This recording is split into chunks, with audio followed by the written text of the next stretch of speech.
What's up, Johnson family? My name is Cedric, and today, you can tell by the title, I'm honestly so nervous. Like, I'm excited, don't get me wrong, but I'm just nervous. Cause like, I don't want it to come off as like, I'm like promoting or like condoning smoking. I want to be more transparent on my channel. I want you guys to know more about my history and what I've been through. And I don't know if it could help you guys. Maybe it'll make you laugh. Maybe it'll make you go into the situation with like a different mindset, or I don't know. And I know that I may lose a couple people, you know, here and there that may not be here for this because this is not the typical content that I typically post. But I want more people on my channel that are here for me and not just the content that I'm reacting to. I want more of a personal connection with you guys, and I want you guys to know my mistakes, know my struggles, know what I've been through, so maybe that you can understand me more, and also, you know, you can learn from my mistakes and not make the same mistakes. I don't know. I don't know what's gonna come in this video. I'm just gonna tell the story and hope that you guys enjoy it. All right, so this was back, this is my senior year of high school. So up until this point, when I tell you alcohol, smoking, literally I was a golden child. Like I wasn't an A student, but I was like an A and B student.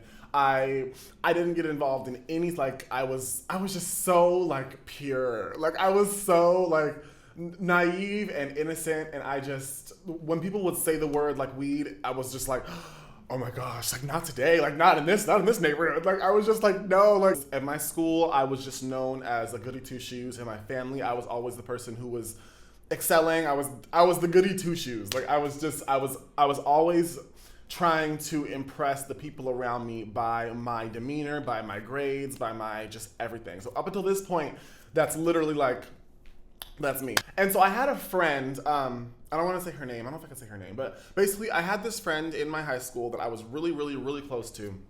It was me, her, and this other girl.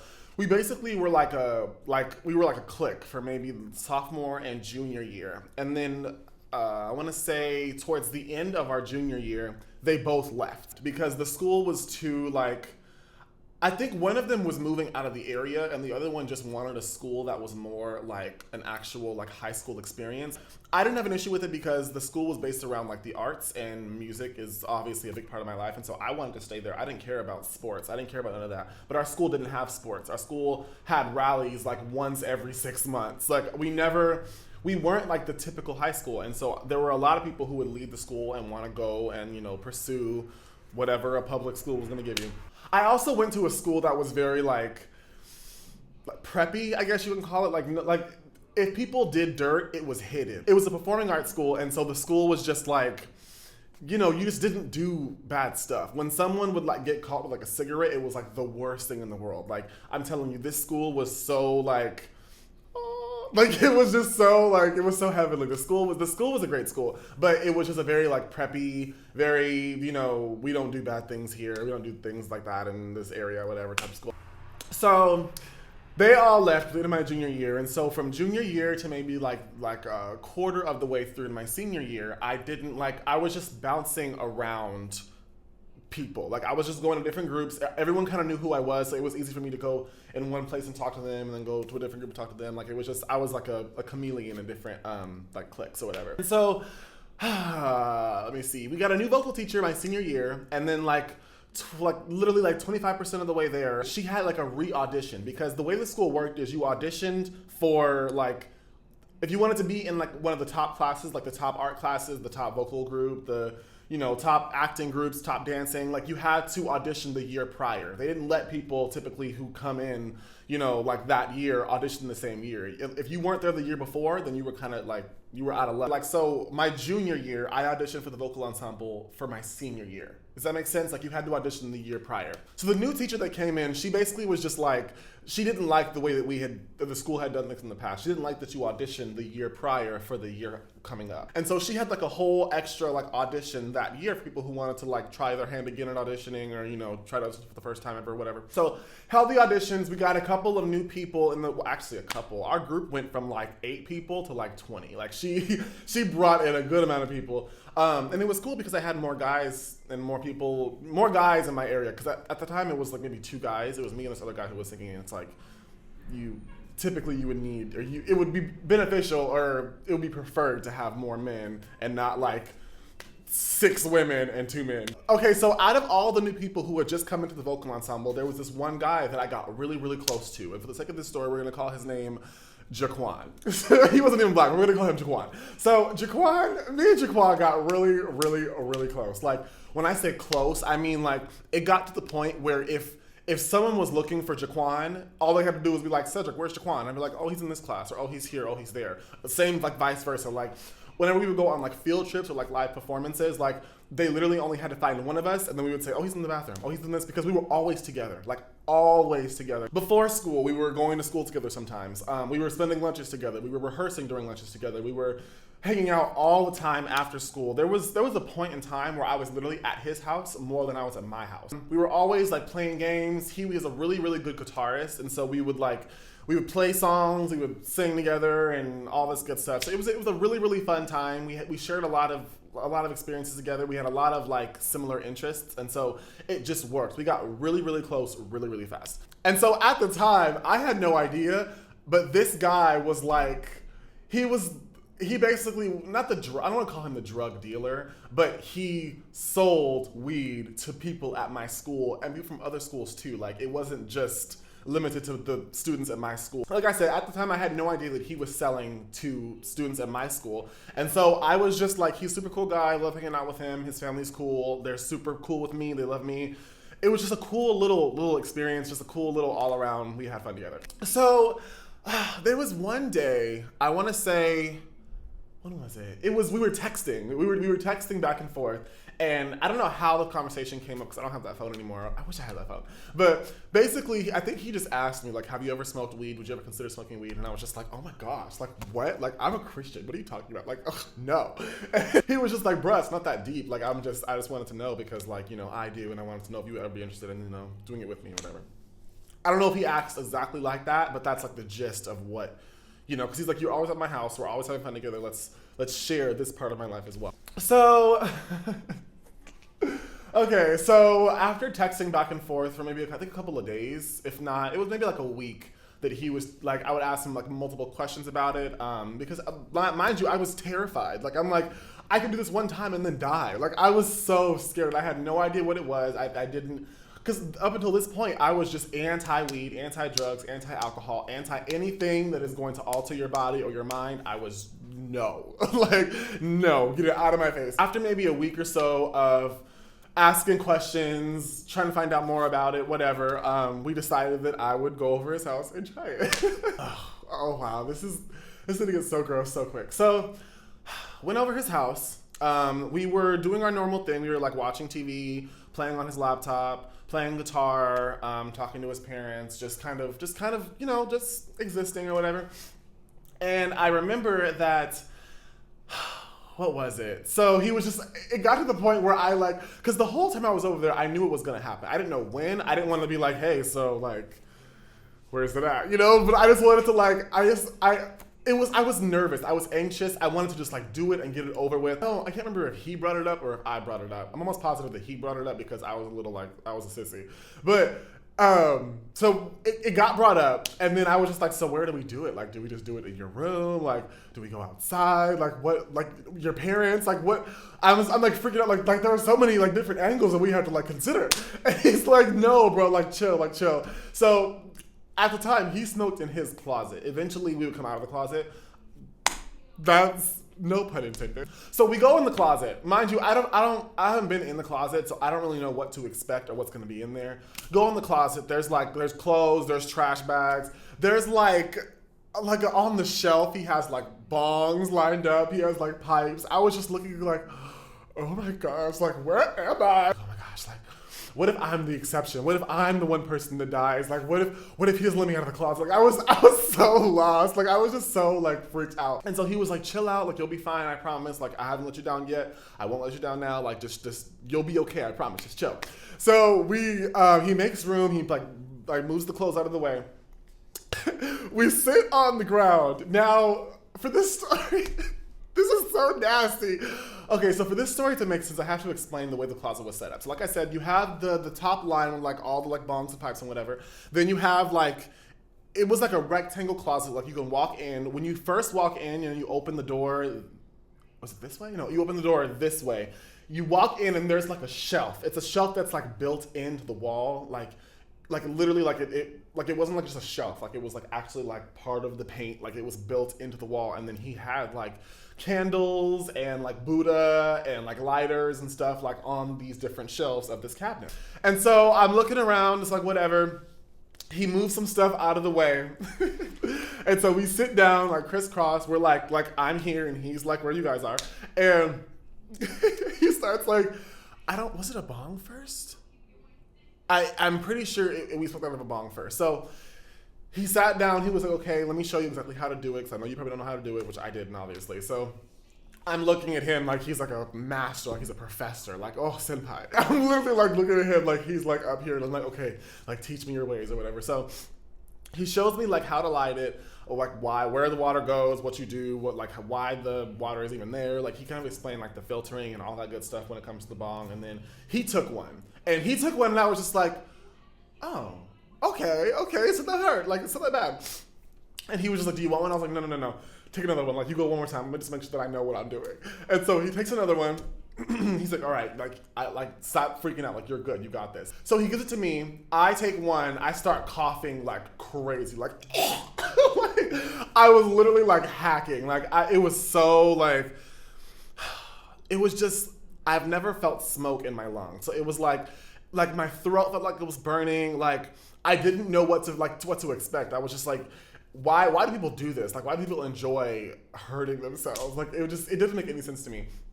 And so he's like, okay, try one more time. So I tried again, still coughing up all my lungs. And he was just like, bruh, like, you don't have to cough.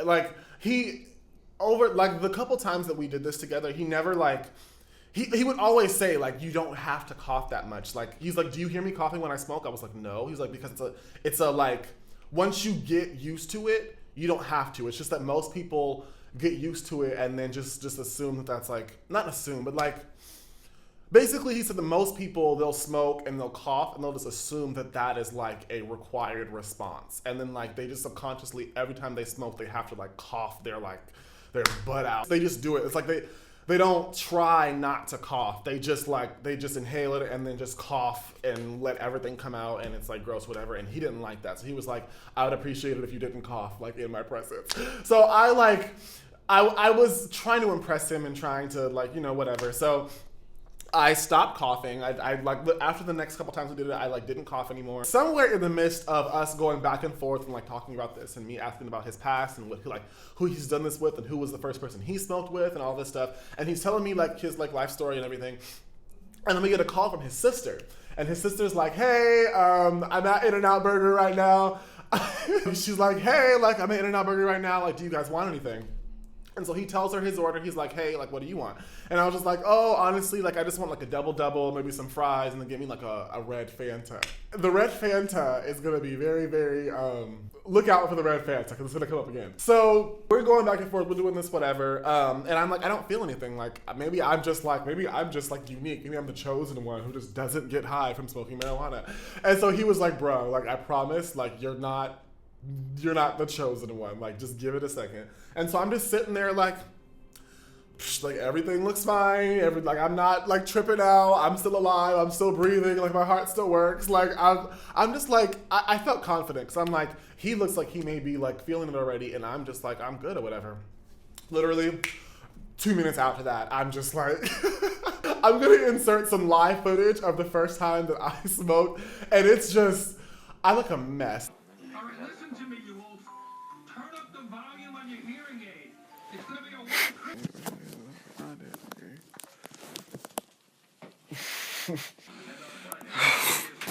my legs just be like, don't voices. My legs just be like, don't voices. So as you can see, I looked a freaking mess. Like I didn't know where I was, what I was doing. I was just like giddy and giggling and hungry and all this good stuff. You guys, like I have never had candy the way that I had candy the first time that I smoked weed. And like I said, I am not condoning this. I am not saying that you should be doing this. It was just like an explosion of emotion. And so he was like, okay, let's chill out. Let's not eat too much because my sister will be back soon with the In-N-Out burger. And so we go back up to his room. I think we sat down and like watched TV for a second and just kind of talked and like laughed about some stupid stuff. And then he was like, do you want some more? And I was like, yeah, sure. So we go back in the closet. We do a couple more hits out of his bong. And then he was like, oh, my sister just texted me, she's here. So then he's like, just sit here, hang tight, I'll be back. So he gets up, he stands over me to leave and go get the burgers and the fries and the drinks and stuff. Comes back up. This is where the story gets nasty. So he comes back up where he brings the food in the closet. I'm like, yes, like this is like, oh, I'm so hungry. Like I was just starving. I had the munchies, something fierce. We'll take a bite and then we'll like take a hit. Like, and then he'll take a bite, take a hit. We'll go back and forth doing that. And I'm just like, bro, like this tastes amazing. Like the strawberry Fanta is like literally exactly what I need right now. Like this burger is like heaven. These fries are like a gourmet. Like you guys, you've never experienced Munchies and how good food tastes like when you're high. Like it was just so good. So we're going back and forth. We're talking. Everything is fine. Everything is normal. Everything is going swimmingly. I was like, oh my gosh, I'm not really feeling that great. Or I think my head started hurting. I was like, I'm kind of getting a headache. He was like, oh, maybe you just smoked too much. And plus, like, your tolerance is probably like at like 0, probably -2 because you've never smoked before this time. And so I started to get really, really lightheaded. Like, I was just like I felt like I could not control my body. But I was starting to feel really, really gross, really, really nasty. And I started hearing my stomach like picking these like nasty little noises. And so, but my initial thought wasn't like, I'm about to throw up. Like that's not what I was going for. That's not what I was thinking was gonna happen. And plus, like, I think I asked him like ahead of time, like, so what happens? Like, what's the worst that you've seen? And I think he even told me like the worst that I've seen when it comes to someone getting like too high is that they either just black out, like fall asleep, or they're just sitting there dazed and confused. They're just basically like zoned out. He's like, but I haven't seen nothing worse than that. And so I'm like, I'm not expecting to throw up. And so I'm not feeling good. I'm like, oh, I just need something to drink. I take this big, like super big gulp of this strawberry red Fanta. Oh, and then I sat there for a second. It was silent for a second. I want to say he was like eating his burger. Like, literally, it was a split-second moment. So I take my gulp. I'm looking at him. He's eating his burger. As soon as he puts his burger down, I was like,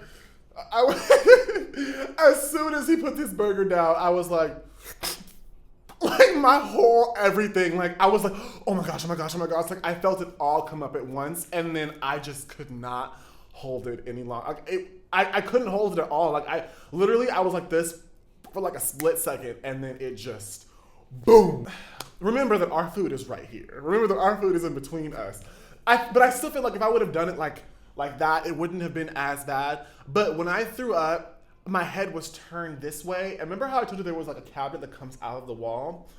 There was like the corner right here. So when I threw up, it just went, you guys, I was like, because obviously I'm trying to impress this person like up to this point because I want him to be like, I wanted us to be friends. I wanted us to be cool. Like we were already friends. Like, you know, I was younger, like whatever. But it was everywhere. Like red Fanta was everywhere. Like chunks, like it was on his clothes. It was on my clothes. It was all on the walls. It was all on his Buddha. It was all on the burgers and the fries. Like, you guys, that is probably my most embarrassing moment. I feel like one of you guys asked me that in my last Q&A video that I didn't get to that question, but that is probably my most embarrassing moment. I was frozen. Like, I was like looking around, I was just like, I was in shock. And then I looked at him and he was just like, he was like, man, don't stress, don't trip. Like, you're okay. It happened. I just gotta get out of here. And so he gets up and walks out and closes the closet door, and I'm sitting there, just like, mind you, the lights weren't on. Like the lights were off. He had candles lit. I think it was because he didn't want people to know that we were in the closet. But so he had candles lit. And the lights were off, but you could still, like, it made it look even worse. You could see all the shadows for the throw up and like, and I'm sitting just like. He's never gonna talk to me again. like, I have to go home now. Like, it's horrible. It's over. Like, my whole, it's over.